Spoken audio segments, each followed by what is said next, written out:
नमस्कार, मैं doctor Richa Garg, consultant pathologist SM path lab and hormone centre. तो आज हम बात करेंगे एक बहुत ही महत्वपूर्ण विषय के बारे में, जो कि है सर्वाइकल कैंसर। सर्वाइकल कैंसर मतलब बच्चेदानी के मुंह का कैंसर। सर्वाइकल कैंसर भारतीय महिलाओं में दूसरे नंबर पर सबसे अधिक पाए जाने वाला कैंसर है। तो सर्वाइकल कैंसर किस प्रकार होता है?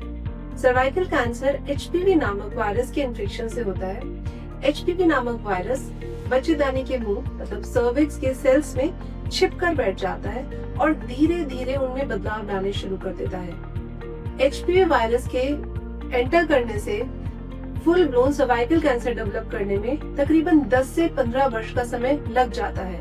तो अगर इस अंतराल में अगर पैप स्मीयर टेस्ट आप करा लेते हैं तो आपको उन चेंजेस का बहुत जल्दी पता चल जाता है और इस स्टेज पर दवाइयों से, सिकाई के माध्यम से और मिनिमली इन्वेजिव तरीकों से इसका इलाज संभव है।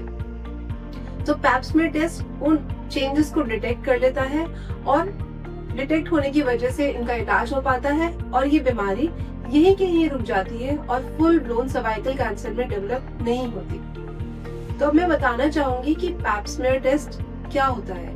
पैप स्मीयर टेस्ट एक बहुत ही सरल जांच है जिसमें आपके गायनेकोलॉजिस्ट या पैथोलॉजिस्ट एक ब्रश के माध्यम से आपके बच्चेदानी के मुंह से सेल्स लेते हैं और फिर इस सैंपल को लैब में भेजा जाता है टेस्टिंग के लिए।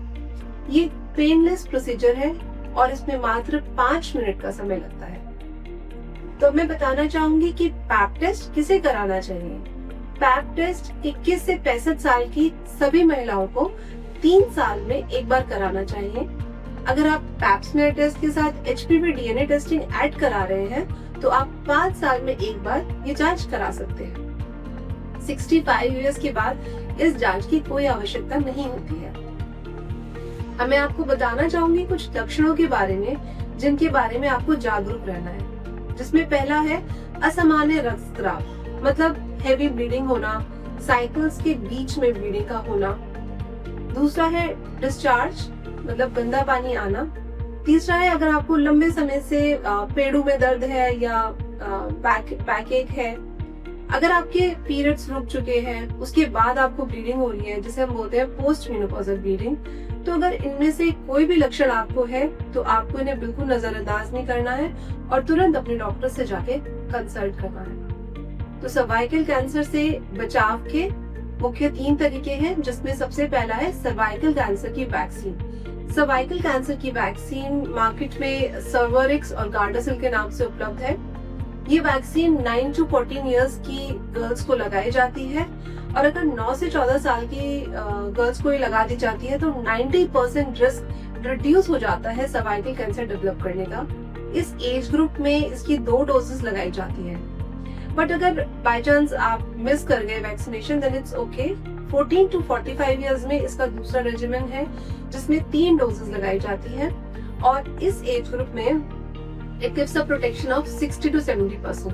So that means sooner the better.